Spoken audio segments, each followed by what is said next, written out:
Bismillahirrahmanirrahim. Alhamdulillahi Rabbil Alamin.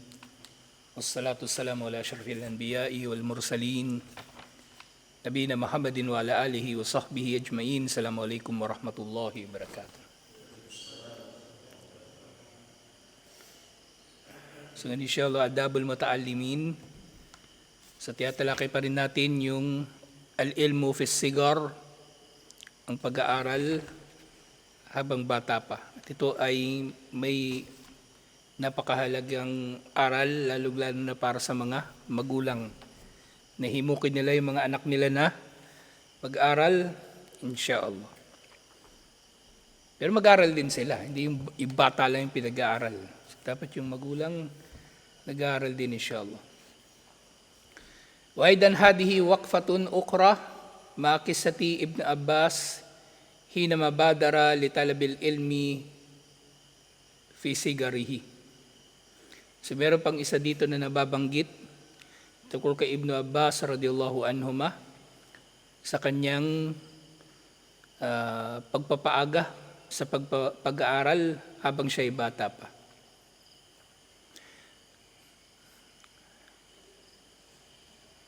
Pero nga naalala ko bigla. So sinasabi nga dito, mainam sa bata yung mag-aral habang bata pa. Ibig sabihin, magsisimula siya habang bata pa, pero itutuloy niya ito hanggang pagtanda niya. Kasi merong bata, nag-aral, tapos nung high school, wala, tumigil na. Nung college, tumigil na. Nung nag-asawa, tumigil na. Nakagraduate ng Baguio, tumigil. Nakagraduate ng Madina, tumigil. Wala, hanggang doon na lang yung ginawa nilang pag-aaral. Hindi ganun. So, ibig sabihin dito, ng al-ilmu fis sigar, pinakamagandang siguro dito translation, hindi yung pag-aaral lang habang bata pa, kundi pagsisimula ng pag-aaral habang bata pa at pagpapatuloy hanggang sa kanyang pagtanda. Sa ganitong paraan, magiging kapaki-pakinabang kaalaman, inshallah. Kasi hindi naman lahat ng nag-aral natuto. At hindi lahat ng natuto, naging kapaki-pakinabang ang kanilang kaalaman. So kailangan maging lifestyle ng tao ang kaalaman. Hindi yung pang-forma lang.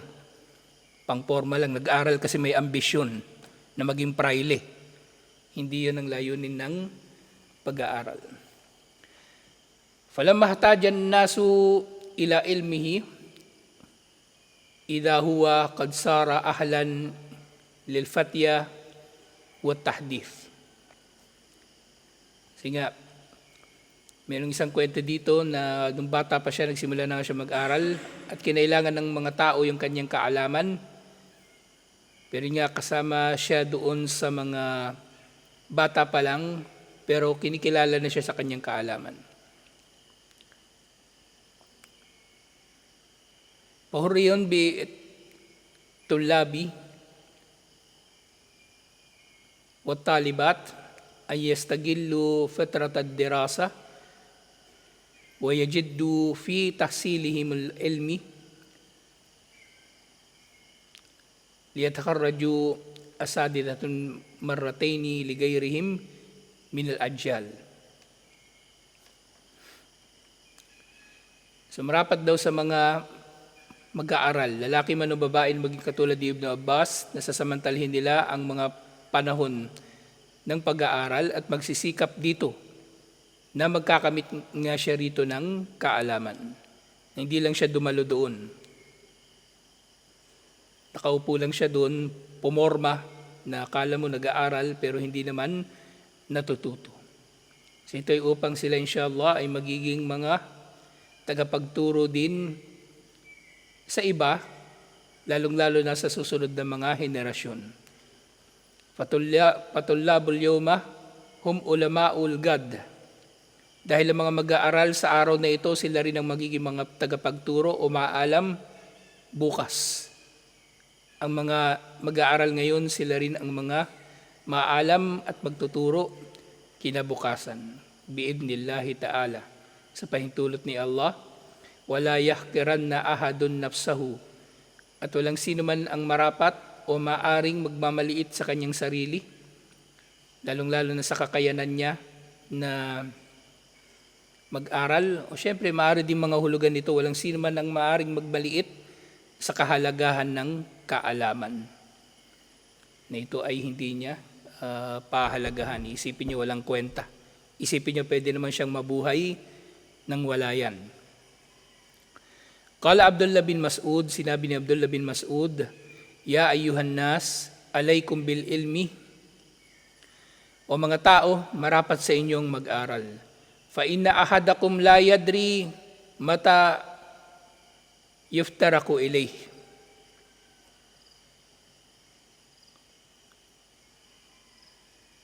Mata yuftakaru ilayh.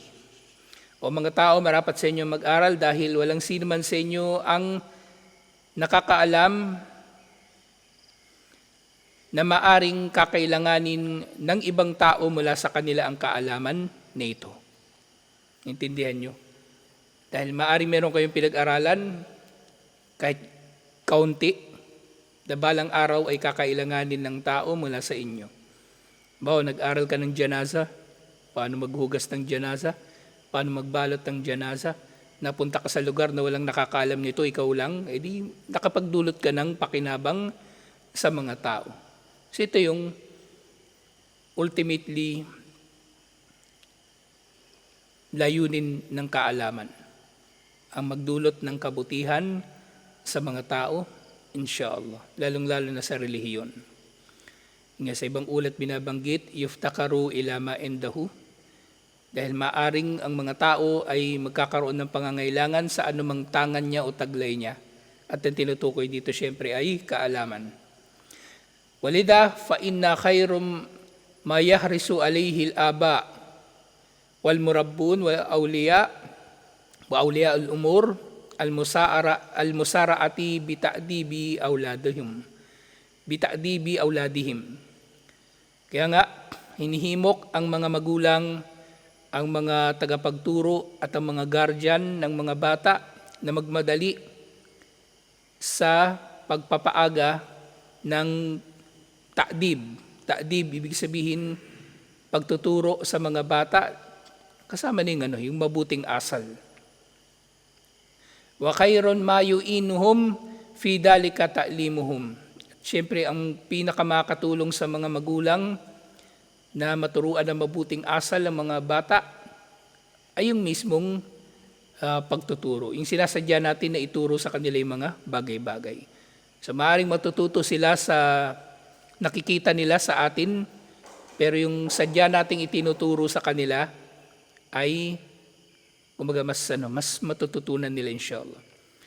Fa innal uluma tugrasu fi nufusit tullabi makarimal akhlaq wa tudarribuhum alal qudwatil hasana. Dahil ang kaalaman ito ay nagtatanim sa kaluluwa ng mga mag-aaral, nagtatanim ito, yung kaalaman nagtatanim ito ng mabubuting asal at sinasanay sila sa mabuting halimbawa. Waqad jaa fil hadith, sa may nababanggit sa hadith, min haqqil waladi ala walidihi an yuhsana ismahu wa adabuhu. Iniulat ito ni Imam al-Baihaqi sa Sya'bul Iman. Kabilang daw sa mga karapatan ng bata sa kanyang magulang ay ang bigyan siya ng magandang pangalan at bigyan siya ng magandang asal. Tingnan niyo, yung bata, so kakapanganak pa lang niya, so, kabilang sa kanyang mga karapatan, yung bigyan siya ng magandang pangalan.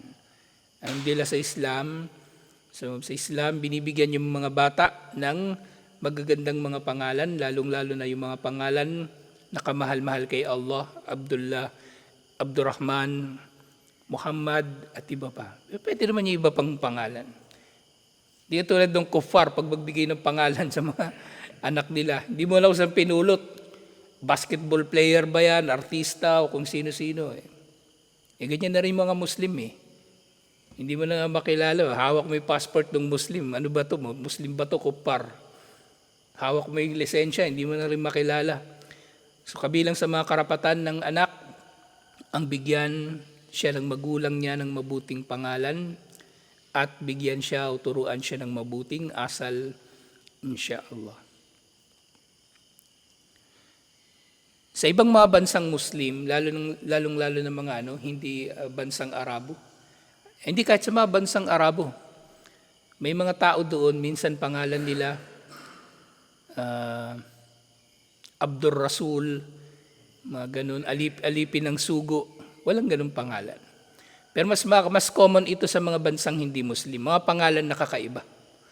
Mga pangalan na kakaiba. Halimbawa, sa Indonesia, makita ka ng mga pangalan, Alimol. Pangalan niya Alimol. Tatanungin mo, bakit Alimol? Aya sa Quran yan, di mo alam, magagalit pa yun pag tinanong mo. Aya sa Quran yan, di mo alam, bubo ka ba, gaganunin ka pa nun. Anong aya? Alimul gaybi was shahada. Alimul. Kumbaga yung salita, pinutol nila hindi nila nalagay sa kumpletong konteksto. Maraming kwento yung yung kasama ko noon na Indonesian sa Islamic Center. Graduate ng Madina yun. Kolokoy din yun Tapos meron pa siyang kinwento. Meron pang isa mas matindi. Alam mo yung pangalan ng anak niya, sabi niya. Tanong ko Huliman. Huliman. Ano yun? Sabi niya, Arabic yun. Sabi nung Indonesian. Hindi mo alam kung ano yung huliman? Inisip ko, ano bang salita yung huliman?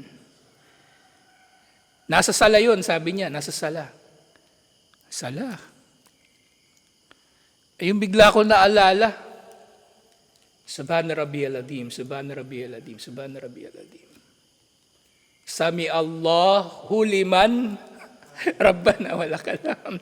Doon galing yung huliman. So hindi niya alam yung yung buong salita. Sami Allahu liman hamida.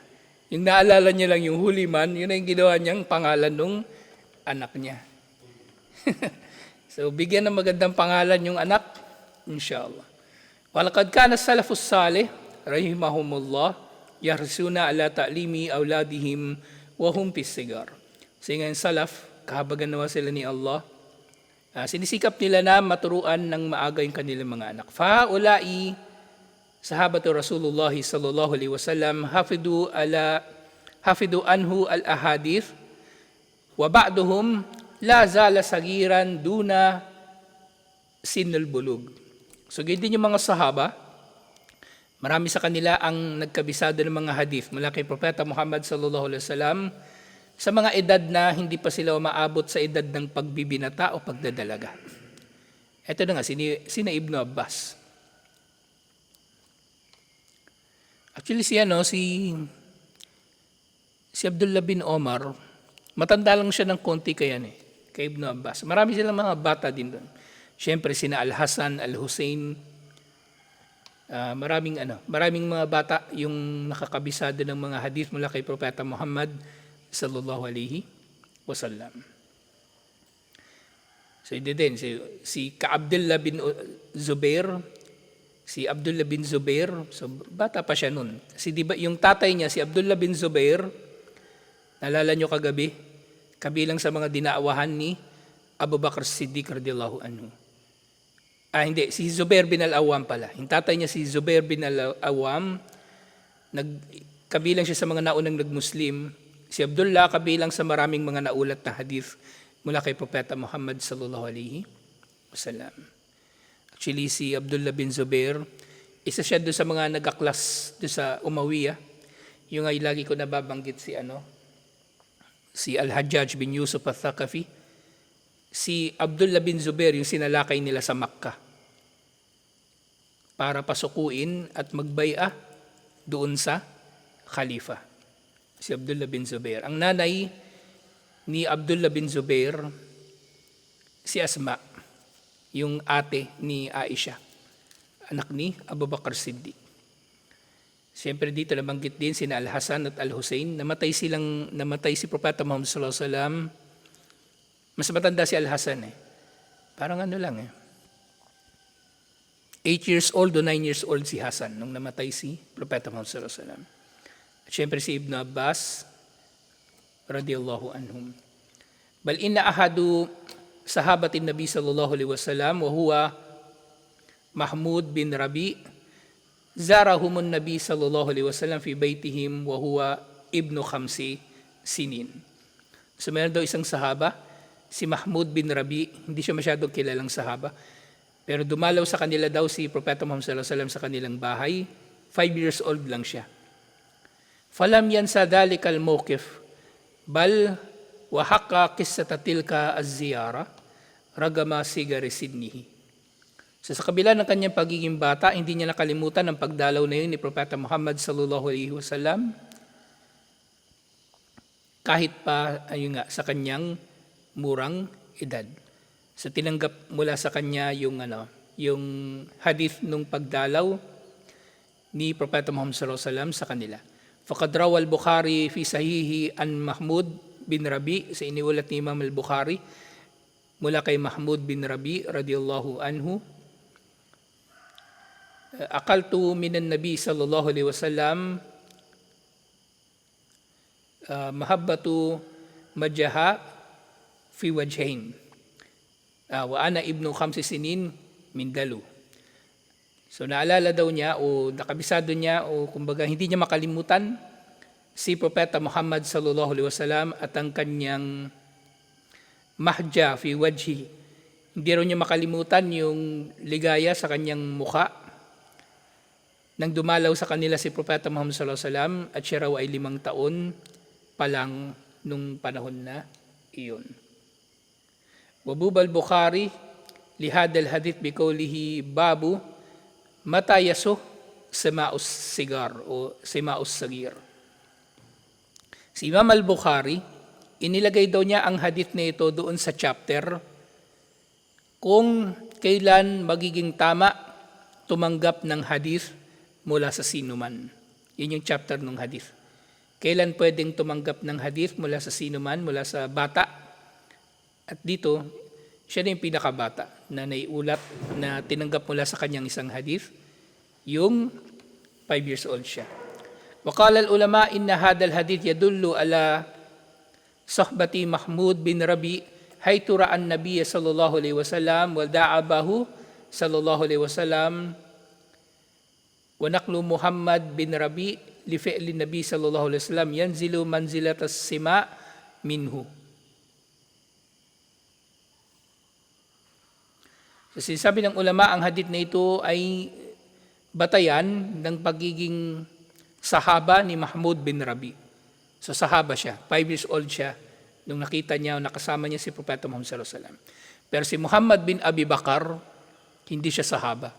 Kasi namatay si Propeta Muhammad sallallahu alaihi wasallam, 2 years old lang siya. So sinasabi dito, maaring mahinuha rin natin. So bukod doon sa hadith, mauunawaan natin na ang sahaba, yung nakasama niya si Propeta Muhammad sallallahu alaihi wasallam na siya ay mananampalataya at namatay siyang Muslim. Nakasama niya si Propeta Muhammad sallallahu alaihi wasallam, ibig sabihin na siya kahit papaano at least ay nasa edad ng tamyiz.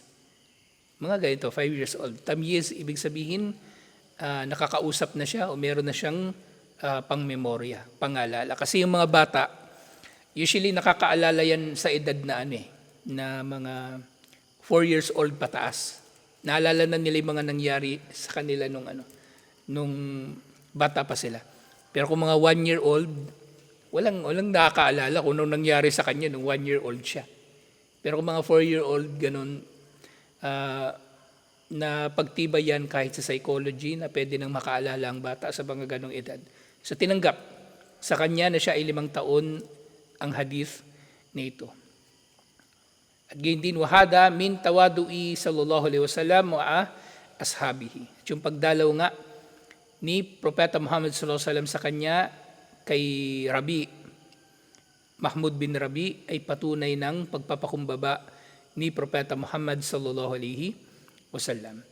Wahada imam al-muhaddithina fi zamanihi Sufyan bin Uyayna yaqulu an nafsihi. So iniulat naman mula kay Sufyan bin Uyayna, isa sa mga muhaddith na kabilang sa mga tabi'in. Qara'tul Qur'ana wa ana ibnun arba'usinin. Nagbabasa na raw siya ng Quran habang siya ay bata na 4 years old. So 4 na taon pa lang siya marunong na siyang magbasa. Wa katabtul hadith wa ana ibnun sab'asinin. At nagsimula siyang mangolekta ng hadith nung siya ay 7 taon. So mainam na simulan nga ng bata yung kanyang mabubuting gawain habang siya ay bata pa. Ngayon yung 4 years old, nagbumura na eh. Nagumura na yung 4 na taon ngayon. Tapos pag 7 taon, nangungupit na yun, marunong tulisan na yun, marunong na yun, gumawa ng kagaguhan. So yung pangmemorya ng bata, yun, nagsisimula talaga yun mga 4 years old. Merong nagkomento dun sa doon sa, may post ako. Kasi may tinatranslate akong libro. Kada chapter na matapos ko, kada fatwa na matapos ko, pinupost ko. Yung tungkol sa mga terorista. Yung mga fatwa ni Sheikh Bibas, Sheikh Al-Utaymin. So meron nagkomento. Ang dami niyang comment, puro bisit na bisit sa akin eh. Parang gusto na lang ako patayin eh. Kukomentan ko rin sana, pero tinignan ko muna yung profile niya. Meron siyang post. Meron daw bata, 3 taon pa lang, kabisado na yung Quran. Nung nakita ko yun, hindi ko na pinatulan. Kasi baliw to eh. Baliw tong tao na to. So paano magkakaroon ng bata na 3 taon, marunong nakabisado na yung Quran? Wala kang makitang bata marunong bumasa ng Quran 3 taon eh. Tapos sabihin niya, kabisado yung Quran 3 taon. Sira ulo tong tao na to, hindi ko na pinatulan. So ganyan, tingnan nyo rin yung kakayanan ng tao na, kumbaga, yung mental na kakayanan ng tao. Kasi baka mamaya yan, nakikipagtalo pala kayo sa baliw. O nagpapaliwanag kayo sa sira ulo. Yaan nyo na, pagbigyan nyo na siya. Kung piling niya panalo siya, di pagbigyan niya na panalo siya. Baliw yun, may sariling mundo yun eh. Hayaan niyo na siya, hindi niyo siya papatulan. Hindi na kailangan manalo sa baliw. Kasi hindi natatalo yun. Yung bobo, makipagtalo kayo sa bobo, hindi na rin. Hayaan niyo na siyang manalo. Kasi kahit anong mangyari, hindi niya tatanggapin na mali siya. O tama ka. Tatanggapin niya lang gusto niyang tanggapin. Bahala sila sa buhay nila. Hindi naman yung makaka-apekto sa iyong katayuan sa harap ni Allah, sa paningin ni Allah. Wala madakala Sufyan bin Uyayna ala Shaykhihi az-Zuhri. So nag-aral din si Sheikh Sufyan al-Uyayna kay Imam az-Zuhri. Qala li tulabihi, sabi daw ni Imam az-Zuhri sa kanyang mga estudyante, mara'aytu taliba ilmin asgaru min hada.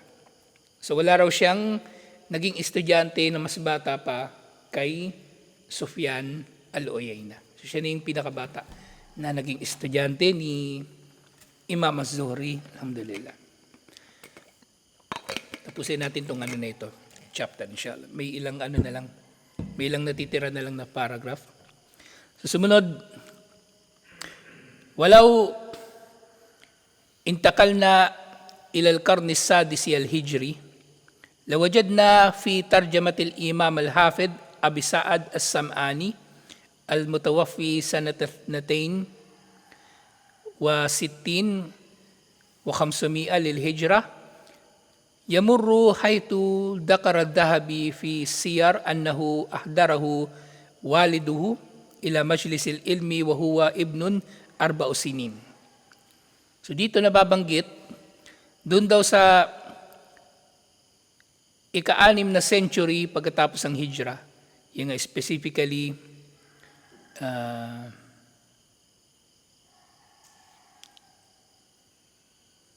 hirap i-convert yung number sa Arabic.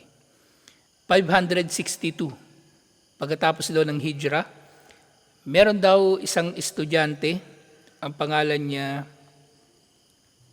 si Al-Hafid Abi Sa'ad As-Sam'ani. Namatay daw siya nung 562. So sabi ni Imam al-Dhahabi, meron din tafsir si Imam al-Dhahabi, doon sa kanyang siyar, kasi nga yung mga mufassirun, doon sa kanilang mga aklat ng sira, mulhak o appendix nito yung tinatawag nga yung kumbaga biography ng iba't ibang mga tagapag-ulat ng hadith. Kaya nga mula roon natutukoy kung yung tagapag-ulat ba ng hadith ay mapagkakatiwalaan o hindi. Kasi kumpleto sila ng detalye sa pagkatao ng mga tagapag-ulat ng hadith. So, itong si Al-Hafid Abu Sa'ad As-Sam'ani, nagsimula daw siyang mag-aral, hindi kumbaga pumasok siya sa Majlisul Ilm, kumbaga sa classroom ng mga nagtuturo noon, siya ay 4 na taon lang. So dito, nagsimula nga yung pag-aaral, kumbaga pinakamaaga na naiulat na pag-aaral ng mga bata noon, ng mga scholar, nung nagsimula sila mag-aral sa mga classroom. Siyempre, maaaring nagsimula na rin sila doon sa kanilang mga ina, sa kanilang bahay ng mas maaga, 4 years old. So itong si Abu Sa'ad, 4 years old, si Sufyan bin Uyayna, ganun din sa parehong edad, 4 years old. Kaya duda talaga ako doon sa yung nakakabisado ng Quran na 3 years old. Coco Melon, kabisado ng 3 years old, pero buong Quran, duda talaga ako. Ewan kung hilig ng mga tao sa mga ganun. Yung mga kababalaghan, yung mga karama, mga kakaibang bagay, ang hilig nila sa mga ganong bagay. Sige, nakabisado yung Quran 3 taon. Ano ngayon? O pagtanda niyan, pag naging 20 anyos yan, magiging matuwid ba yan? Sigurado. Masyado nilang, masyado nilang sinisensationalize yung mga bagay. Hindi ba yung pwede maging kriminal pagtanda niyan? Ba't kailangan gawing yan? Celebrity? Hindi ganon. Fasami'a min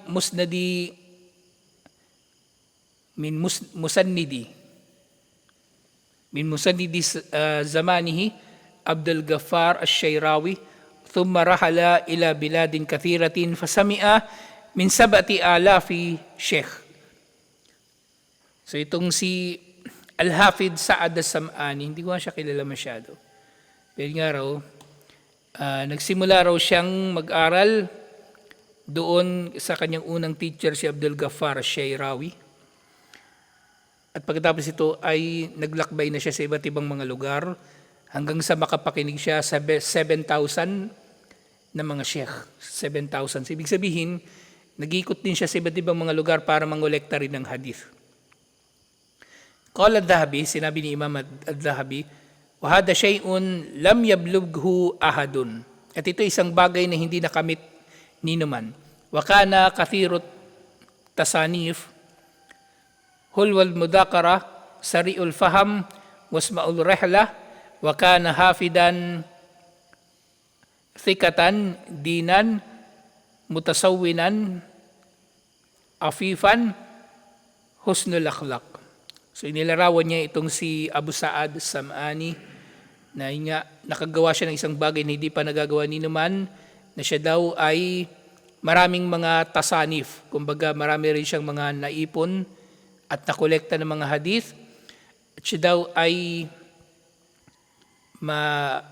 matibay ang kanyang pangmemorya, mabilis makaunawa, wasi'ur rihla,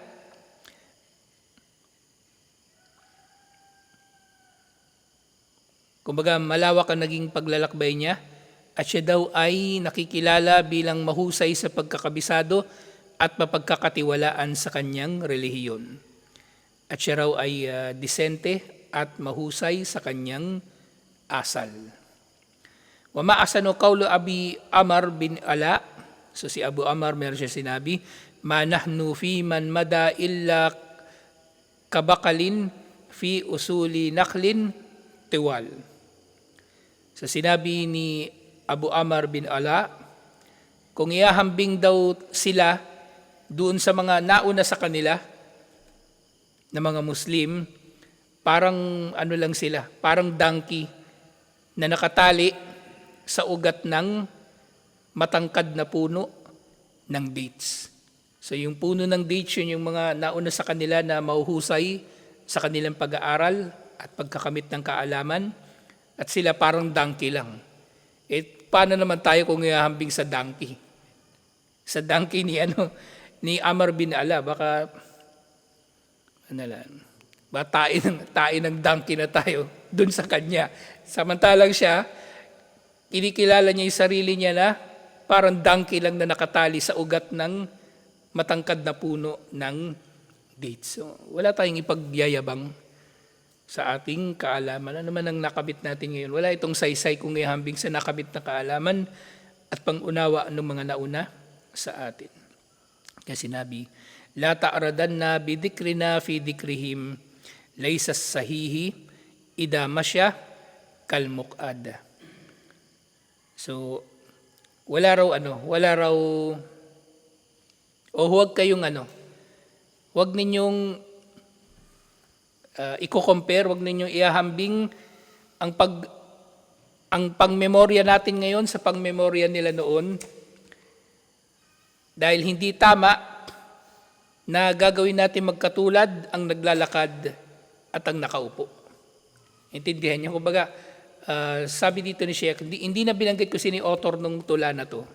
So maaaring isa ito sa mga common na tula sa Arabic. Kasi kahit yung mga scholar, naglalagay sila ng mga linya ng tula paminsan-minsan doon sa kanilang mga libro. Di ba kahit doon sa libro ni Sheikh Omar Al-Ashkar, may tula doon. So dito meron din. So sabi niya, wag nating paghahambingin yung pag-alala o pang-memorya ng mga tao noon sa mga tao ngayon. Yan nga, problema ngayon. Actually, yung ngayon, yung maikli na attention span ng mga tao, na yan established na scientific fact. Kahit sa mga ngayon, sa mga university, yung mga dean ng mga university naghihimok sa mga kumukuha ng doctorate degree o masteral degree, yung gumagawa ng mga thesis, nagawin na nilang mas maikli ang kanilang mga thesis, dahil pati yung nagre-review ng thesis na doktor din, maikli na rin yung kanyang atensyon. Maikli na rin yung kanyang pasensya para basahin yung iyong thesis na napakahaba at napakalalim ng mga salita. So gusto na rin nilang i-simplify. Pero sa kabilang banda, mainam din Kasi minsan hindi rin maganda yung masyadong pagiging mabulaklak ng pananalita ng tao. Minsan wala ng silbi. Minsan wala ng saysay. Paulit-ulit na lang. Redundant na yung mga salita. May isang salita, pwede namang gawing isa na lang. Ginawa pang 3 para lang magmukhang matalino yung kanyang pagkakagawa ng thesis. Yung kanyang pagkakagawa ng thesis. Kasi nga, huwag paghambingin yung pagmemorya natin ngayon sa pangmemorya ng mga nauna, dahil hindi tama na ang naglalakad ay ihahambing sa nakaupo. So ito yung dulo ng Al-Ilmu fi Sigar. Inshallah next week tatalakayin na natin At-Ta'limu fil Kibar. Ang pag-aaral para sa mga may edad na, inshallah. So tutuloy natin ito, inshallah. Assalamualaikum warahmatullahi wabarakatuh.